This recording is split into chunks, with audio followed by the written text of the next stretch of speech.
नमस्कार दोस्तों, आज मैं आपको एक छोटी सी कहानी सुनाने जा रही हूँ जिसका शीर्षक है कण कण में भगवान। एक तपस्वी अपने उपदेश में शिष्यों से बार बार कहता था कि कण कण में भगवान है।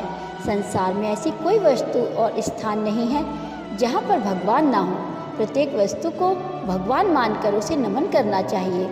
यही उनकी शिक्षा का निचोड़ था। उनका एक शिष्य कहीं जा रहा था। सामने से एक हाथी तेजी से दौड़ता हुआ आया। महावत लगातार चिल्ला रहा था, हट जाओ, हाथी पागल हो गया है।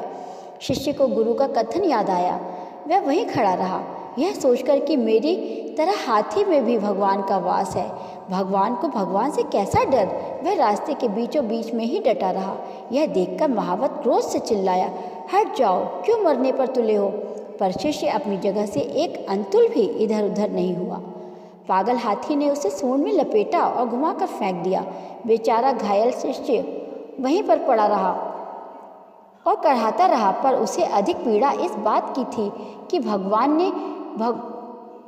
को मारा। उसके सहपाठी उसे उठाकर आश्रम ले गए।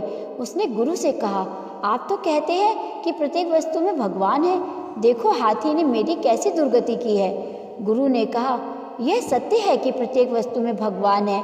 निश्चय ही हाथी में भी भगवान का वास है, परंतु महावत में भी तो भगवान है।